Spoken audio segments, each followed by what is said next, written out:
Assalamualaikum dan salam sejahtera. Anda bersama saya Hafizah Zaman dalam buletin Awani Pagi hari ini bertemankan dengan rakan tugas Hafiz Rosli. Seperti biasa Awani Pagi pukul 7.30 ini adalah berita-berita yang perlu anda tahu sebelum anda memulakan hari anda.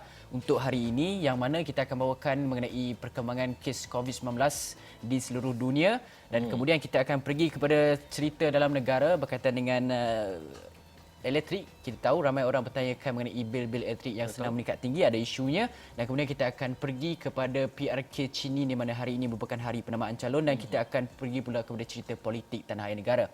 Untuk itu saya nak mulakan dengan jumlah kes positif COVID-19 di seluruh dunia kini meningkat kepada 8.55 juta kes pada awal pagi Sabtu. Baru saja kami terima data daripada Johns Hopkins University menunjukkan peningkatan kira-kira 100,000 kes dalam tempoh 24 jam lepas. Amerika Syarikat kekal sebagai negara paling teruk terjejas dengan jumlah kumulatif 2.2 juta kes. Brazil dan Rusia melepasi angka jangkitan setengah juta dengan masing-masing mencatatkan 978,000 kes dan 568,000 kes. Negara keempat merekodkan kes jangkitan yang tinggi ialah India dengan 380,000 kes. 6 lagi negara catat angka melebihi 200,000 iaitu UK, Sepanyol, Peru, Itali, Chile dan juga Iran. Sementara 9 lagi negara merekodkan kes jangkitan melebihi 100,000 iaitu Perancis, Jerman, Turki, Meksiko, Pakistan, Arab Saudi, Kanada dan juga Bangladesh. Ini adalah antara negara yang mencatatkan angka kes COVID-19 yang tinggi, Hafizi. Dan seterusnya kita nak membawakan dari segi statistik ataupun mereka yang telah pun meninggal dunia disebabkan oleh COVID-19 ini, iaitu masih lagi melihat kepada data daripada Johns Hopkins University. Angka kematian akibat COVID-19 global terus meningkat 6,000 kes dalam tempoh 24 jam lalu. Jumlah kumulatif kematian global kini lebih 457,000 kes. Amerika Syarikat kekal merekodkan jumlah kematian tertinggi dengan 118,000 kes. Brazil dan United Kingdom berada di kedudukan kedua dan ketiga dengan masing-masing merekodkan 47,000 dan 42,000 kes korban pandemik itu. Dan kes kematian di Itali akibat virus berkenaan pula melebihi 34,000 kes. Dalam pada itu, Perancis dan Sepanyol masing-masing mencatatkan 29 dan 28,000 kes maut. Negara lain masih mencatatkan angka korban di bawah 20,000 kes. Sementara itu, jumlah pesakit yang telah sembuh daripada virus itu meningkat kepada lebih 4.2 juta orang. Ya, betul tu. Itu adalah statistik global COVID-19 seluruh dunia. Walaupun pada ketika negara kita sedang melonggarkan pelbagai sekatan memasuki Perintah Kawalan Pergerakan PKPP, tapi dalam masa yang sama angka-angka jangkitan juga korban di beberapa negara lain terus meningkat dan semakin memburuk berdasarkan Pertubuhan Kesihatan Sedunia WHO yang mengesahkan COVID-19 semakin menular dengan cepat dan lebih 150,000 kes dilaporkan pada Khamis yang merupakan angka tertinggi dalam satu hari setakat ini. Dan Ketua Pengarahnya Dr. Tedros Adhanom Ghebreyesus dalam taklimat pada media Jumaat berkata hampir separuh daripada kes seluruh dunia dilaporkan adalah di Amerika Syarikat, manakala jumlah yang tinggi juga dilaporkan di Asia Selatan dan juga Timur Tengah. Jelasnya dunia berada pada fasa baharu dan berbahaya dan mengingatkan bahawa langkah mengekang virus itu masih diperlukan untuk hentikannya. Dr. Tedros beri amaran bahawa virus itu tersebar dengan cepat dan langkah seperti penjarakan sosial, pemakaian pelitup muka dan juga mencuci tangan itu menjaga kebersihan adalah amat-amat penting. Jadi kita dengar apa kata beliau yang baru saja kami terima pada awal pagi ini. The pandemic is accelerating. More than 150,000 new cases of COVID-19 were reported to WHO yesterday, the most in a single day so far. Almost half of those cases were reported from the Americas, with large numbers also being reported from South Asia and the Middle East. The world is in a new and dangerous phase. Many people are understandably fed up with being at home. Countries are understandably eager to open up their societies and economies. But the virus is still spreading fast. Continue maintaining your distance from others. Stay home if you feel sick. Keep covering your nose and mouth when you cough. Wear a mask when appropriate. Keep cleaning your hands. We continue to call on all countries to focus on the basics. Find, isolate, test, and care for every case, trace and quarantine every contact. Baik, seterusnya kalau bercakap mengenai bagi individu ataupun golongan yang berisiko untuk dijangkiti COVID-19 ini, kita telah pun nyatakan sebelum ini adalah mereka yang lanjut usia, mempunyai kesihatan yang kronik dan juga adalah mereka yang daripada kanak-kanak. Kanak-kanak. Dan tiga individu adalah merupakan tiga golongan yang berisiko tinggi untuk dijangkiti COVID-19. Namun Pertubuhan Kesihatan Sedunia WHO juga menyatakan jumlah kes akan tinggi khususnya bagi golongan pelarian di mana lebih 80% daripada mereka tinggal di negara-negara yang kebanyakannya membangun.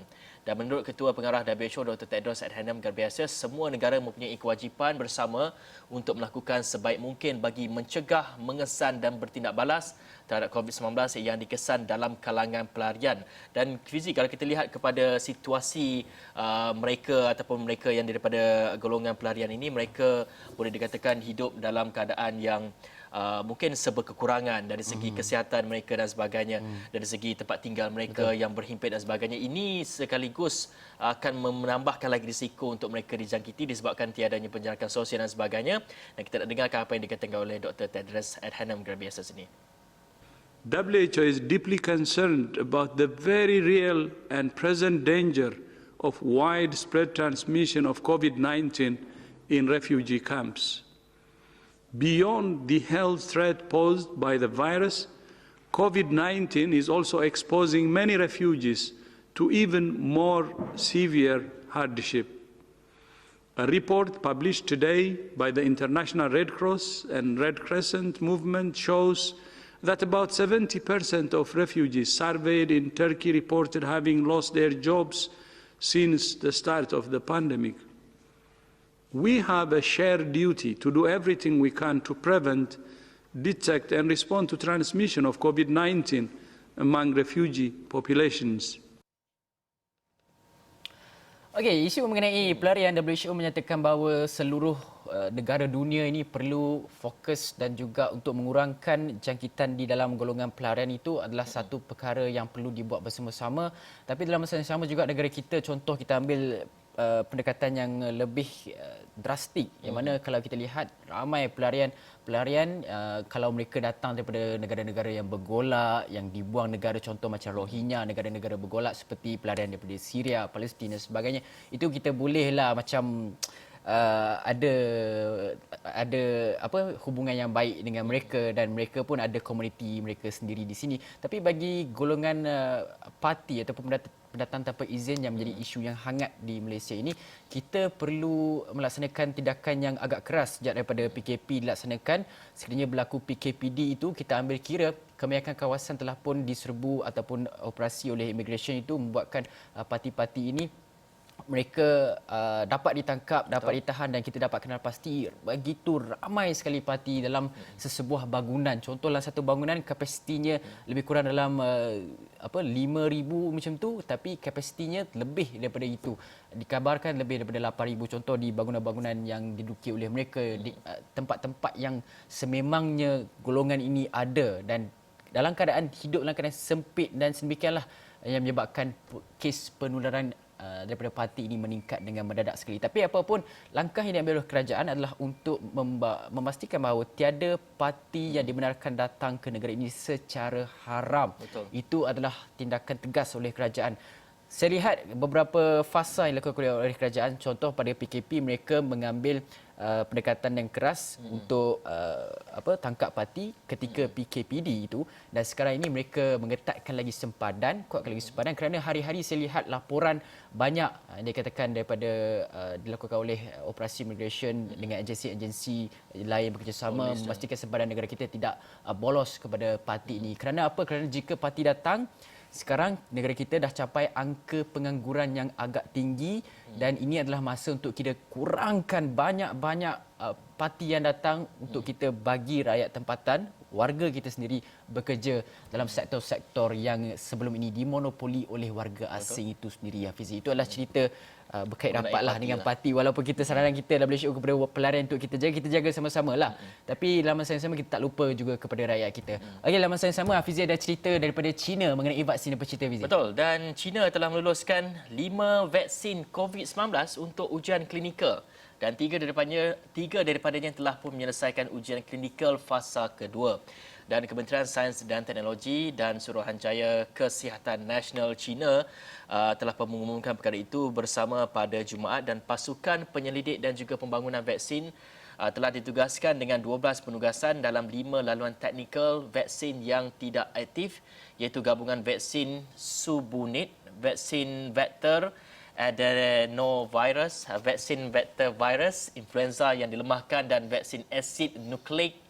Pada masa ini, 1 vaksin vektor adenovirus dan 4 vaksin yang tidak aktif telah diuji dalam ujian klinikal, menyumbang 40% daripada semua vaksin dalam ujian klinikal di seluruh dunia. Dan Timbalan Ketua Pasukan Pakar Kumpulan Khas Pembangunan Vaksin COVID-19 China, Wang Junzi berkata 5 vaksin dibangunkan China telah memasuki ujian klinikal dan 3 daripada telah selesai ujian klinikal fasa 2. Dan semua proses penyelidikan dan pembangunan, kriteria penilaian dan panduan teknikal untuk memastikan keselamatan dan keberkesanan dalam mengikut piawaian antarabangsa. Dan tambahnya, langkah selanjutnya adalah secara aktif melakukan ujian klinikal fasa 3 dan mendapatkan data mengenai kadar pelindungan yang efektif di kalangan populasi besar yang sangat penting untuk akhirnya berjaya mengembangkan vaksin. Dan katanya semua pihak kini sedang fokus bilakah vaksin akan tersedia dan pihaknya akan menyelesaikan ujian klinikal fasa 1, 2 dan 3 mengikut perundangan ubat dan kemudian akan menilai serta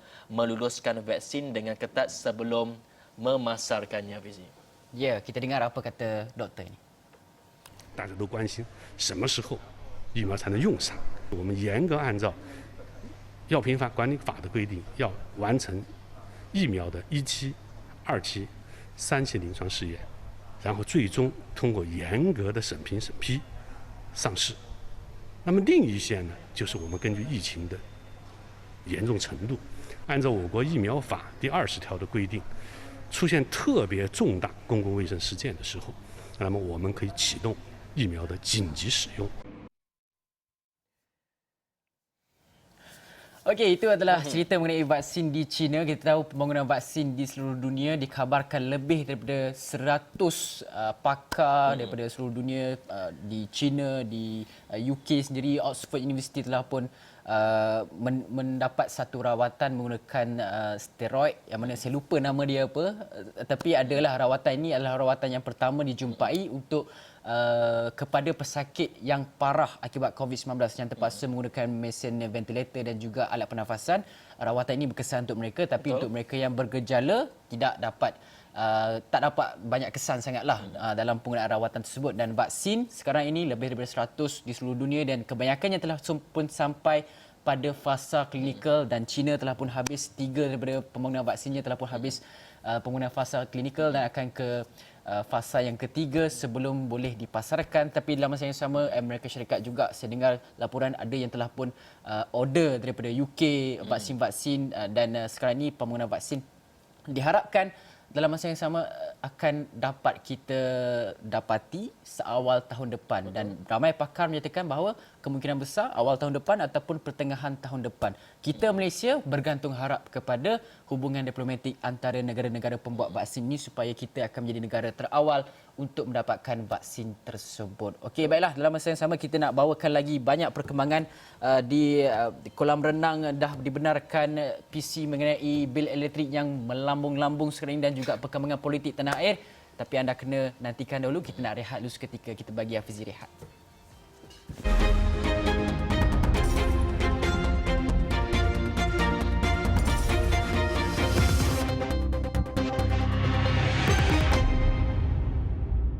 Baik, Malaysia terus mencatatkan peningkatan yang positif kalau kita melihat kepada kes baru yang semakin lama semakin berkurangan. Sungguh pun mungkin ada pertambahan dari segi beberapa digit saja. Tetapi kalau kita melihat kepada semalam, saya kira ini satu perkembangan yang amat menarik sekali. Kita melihat 1 digit saja kes baru dicatatkan di Malaysia dan di mana hanya 6 kes baru yang dicatatkan di Malaysia iaitu melibatkan 2 kes import dan 4 kes tempatan. 70 kes dilaporkan sembuh dan jumlah kes aktif adalah sebanyak 344 kes sahaja. Apapun kita dengarkan apa yang dikatakan oleh Ketua Pengarah Kesihatan ini. Ingin dimaklumkan daripada 6 kes baru yang dilaporkan hari ini, 2 kes adalah kes import yang mendapat jangkitan di luar negara, melibatkan seorang warga negara Malaysia dan seorang bukan warga negara yang merupakan pemasautin tetap. Kesemua 4 kes penularan di dalam negara adalah di kalangan warga negara Malaysia seperti berikut, iaitu di wilayah Persekutuan Kuala Lumpur, 1 kes saringan dikesan di sekolah tahfiz. Di Selangor, 1 kes kontak rapat kepada kes positif COVID-19 iaitu kes 8,513. Kes baru ini merupakan ahli keluarga. Di Negeri Sembilan, 1 kes saringan untuk pulang ke Negeri Sarawak. Di Sarawak, 1 kes daripada kluster Kidurong. Baik, seterusnya kita nak bawakan satu lagi perkembangan. Semalam juga Datuk Dr. Nur Hisham Abdullah turut mengumumkan iaitu KKM sendiri telah pun mengesan 1 kluster baru COVID-19 di Bintulu, Sarawak. Dan Ketua Pengarah Kesihatan Datuk Dr. Nur Hisham Abdullah berkata kluster Kidurong tersebut telah menjangkiti 6 individu dan itu antara perkembangan berdasarkan kepada sidang media setiap hari yang diadakan oleh KKM sendiri. Dan seterusnya ini satu pengumuman yang diumumkan sendiri oleh Datuk Seri Ismail Sabri Yaakob mengenai pelonggaran dari segi aktiviti-aktiviti sosial dan juga aktiviti ekonomi, di mana kerajaan membenarkan pembukaan semula sektor sukan air dalam kolam renang untuk aktiviti latihan tanpa sentuhan fizikal berkuat kuasa 25 Jun ini. Anda dapat saksikan di paparan skrin anda sekarang, iaitu kata Menteri Kanan Kelasa Keselamatan Datuk Seri Ismail Sabri Yaakob berkata, mesyuarat khas menteri-menteri juga pada dasar bersetuju untuk membenarkan operasi kolam renang di tempat terkawal dan ia termasuk kolam renang persendirian di kediaman, komuniti berpagar serta kolam renang awam di hotel dan kelab rekreasi. Namun katanya SOP tersebut perlu dibangunkan dan dibentangkan bagi mendapatkan persetujuan. Itu antara satu lagi update baru yang kita dapat dari segi kelonggaran aktiviti sosial yang diumumkan semalam. Ya, itulah yang mungkin perkara yang ditunggu-tunggu oleh Hafizi. Betul. Nak pergi berenang? Betul. Betul. Okey, Betul baiklah. kan, Dalam masa yang sama juga kita ada cerita mengenai isu elektrik. Kita tahu bil elektrik, ramai yang post dekat social media, netizen cakap bil melambung dan sebagainya. Dan juga ada salah perkiraan ke macam mana ke, itu yang dipersoalkan oleh orang ramai sekarang ini. Yang mana kalau kita lihat perkembangannya adalah Menteri Tenaga dan juga Sumber Asli Datuk Dr. Samsul Anwar Nasarah dijangka akan mengadakan sidang media berkaitan isu bil elektrik pada hari ini. Dan dalam satu kenyataan beliau menjelaskan sudah mengadakan pembincangan dengan pihak terlibat bagi mencari keputusan tentang isu tersebut. Jelasnya pihaknya telah beberapa kali mengadakan pembincangan bersama Ketua Setiausaha Kementerian Tenaga dan juga Sumber Asli dan Tenaga Nasional Berhad TNB mengenai isu tersebut, dan perbincangan bersama Menteri Keuangan juga telah diadakan dan ia sudah mendapat pandangan dan juga persetujuan Perdana Menteri. Dan satu sidang media dijangka pada awal pagi hari ini akan diadakan di Pejabat Suruhanjaya Tenaga Putrajaya. Dan kalau kita lihat isu kenaikan bil elektrik sejak pelaksanaan PKP menjadi perdebatan yang hangat sehingga menimbulkan banyak sekali rungutan rakyat. Kita dah lah tengah susah, Fizi. Orang dah dalam ketidaktentuan ekonomi sekarang ni, timbul pula isu ini. Jadi dah rakyat ia dapat diselesaikan dengan baik untuk memastikan bahawa rakyat dapat menjalani kehidupan dengan lebih baiklah. Betul. Baik, seterusnya ini mengenai musim durian kali ini. Kalau kita nak melihat kepada banyak, kita keluar saja dekat jalan-jalan, jalan-jalan utama ataupun jalan-jalan sekitar taman ke dan sebagainya, banyak penjual-penjual ataupun peniaga-peniaga menjual durian dan sebagainya. Terdapat pelbagai jenis durian. Sebenarnya ada D24, ada Musangkin, IOI, durian kampung menjadi pilihan hati saya. Walau bagaimanapun, ini satu lagi penguatkuasaan, cerita mengenai penguatkuasaan. Ada didapati peniaga-peniaga ini menipu kerana dari segi penimbangnya tidak betul dan sebagainya, iaitu 4 peniaga durian dikenakan kompaun oleh KPDN HCP dalam op durian sejak Isnin lalu, dan menurut menterinya Datuk Alexander Nantalinggi, 3 daripada kes itu melebatkan Akta Kawalan Harga dan Anti Pencatutan 2011 kerana tiada tanda harga, manakala 1 kes di bawah Akta Timbang dan Sukat 1972 kerana menggunakan alat timbang yang tidak ditentusahkan. Kesemuanya melibatkan kompaun RM4,000 dan Alexander ditemui ketika melawat operasi dan sebagainya. Itu antara penjelasan daripada menteri sendiri. Dan seterusnya, Fizi. Seterusnya adalah cerita di PRK Chini. Hari ini adalah hari penamaan calon, yang mana kalau kita lihat PRK N23 Don Chini akan dijalankan penamaannya hari ini. SPR telah meminda beberapa SOP dengan membenarkan calon dan juga parti bertanding menjalankan aktiviti berkempen ceramah tinjauan atau walkabout daripada rumah ke rumah. Kata pengerusinya Datuk Azhar Azizan Harun, kelonggaran itu diberikan selaras dengan keputusan MKN berkaitan kelonggaran Perintah Kawalan Pergerakan yang diumumkan pada 16 Jun. Jelasnya bagi aktiviti ceramah politik hanya 250 orang dibenarkan berkumpul dalam satu masa di kawasan tertentu dan juga premis tertutup sahaja. Manakala aktiviti berkempen rumah ke rumah hanya dibenarkan 3 orang sahaja sama ada calon atau wakil parti. Calon juga tidak benarkan bersentuhan atau bersalaman dengan bakal pengundi sepanjang kempen atau ceramah diadakan. Sebaliknya mereka perlu mengikut SOP normal baharu. Itu adalah cerita SOP terbaru daripada SPR. Dan dalam masa yang sama juga kita nak pergi kepada calon Chini itu sendiri, yang mana 2 hari lepas pengerusi Majlis Belia Felda Wilayah Kuantan Muhammad Syarim Mat Zain dinamakan sebagai calon BN Barisan Nasional dalam PRK Chini 4 Julai ini, dan pengumuman itu dibuat oleh Menteri Besar Pahang yang juga pengerusi BN Pahang Datuk Seri Wan Rosdi Wan Ismail. Sementara itu kalau kita lihat di pihak pembangkang pula, kita sekarang dah pecah dua. Parti Pribumi Bersatu Malaysia Bersatu umumkan untuk tidak letakkan calon tapi beri laluan kepada calon Barisan Nasional, yang mana 6 Jun lepas pula Pakatan Harapan menyatakan tidak akan meletakkan calon berikutan kebimbangan terhadap aspek keselamatan pengundi susulan penularan wabak COVID-19. Jadi dalam rumusannya untuk PRK Don Chini, kemungkinan besar, ini kemungkinan besar, saya tak nak buat spekulasi apa-apa, kemungkinan besar calon BN ini akan menang tanpa bertanding. Tapi apapun, segala keputusan akan kita ketahui pada awal pagi ini. Penamaan calon sama ada lagi tak calon-calon lain. Contohnya kalau kata parti-parti pembangkang tidak mahu meletakkan calon, kita lihat juga kepada calon-calon bebas sama ada ataupun tak yang ingin bertanding untuk PRK Chini, PRK betul lah, PRK Pilihan Raya Kecil Don Chini ini, Hafizi. Tapi semalam juga 2 hari lepas kita dimaklumkan mengenai Timbalan Ketua Bersatu bahagian pekan umum bertanding calon bebas untuk PRK Chini. Jadi kita dah terdapatnya 2, satu daripada Barisan Nasional, satu daripada wakil bebas, iaitu merupakan Timbalan Ketua Bersatu bahagian. Kita tak tahu berapa lagi agaknya Bersatu pencalonan. kan sekarang pecah 2 kan? Ya, betul.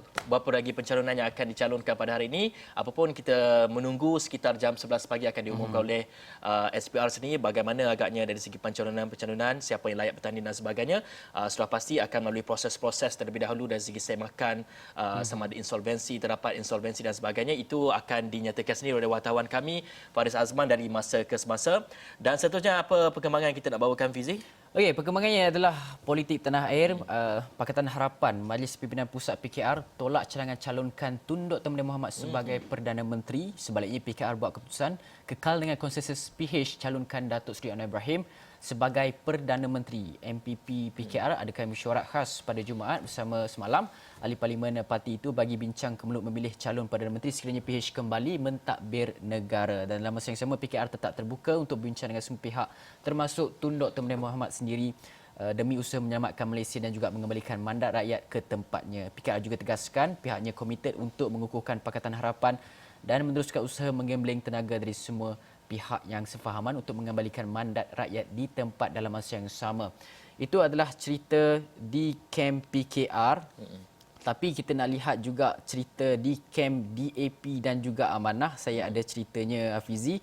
Ceritanya adalah kalau PKR kata mencalonkan Datuk Seri Anwar Ibrahim sebagai Perdana Menteri, ini adalah laporan daripada satu portal berita tempatan. DAP dan juga Amanah dedahkan pilihan pertama mereka untuk calonkan Anwar Ibrahim sebagai Perdana Menteri tidak berjaya mendapat sokongan diperlukan bagi membentuk kerajaan. Justru ia menyebabkan pilihan kedua iaitu Dr. Mahathir sebagai Perdana Menteri dan juga Anwar Ibrahim sebagai timbalannya dikemukakan. Itu adalah kenyataan bersama oleh DAP dan juga Amanah petang semalam.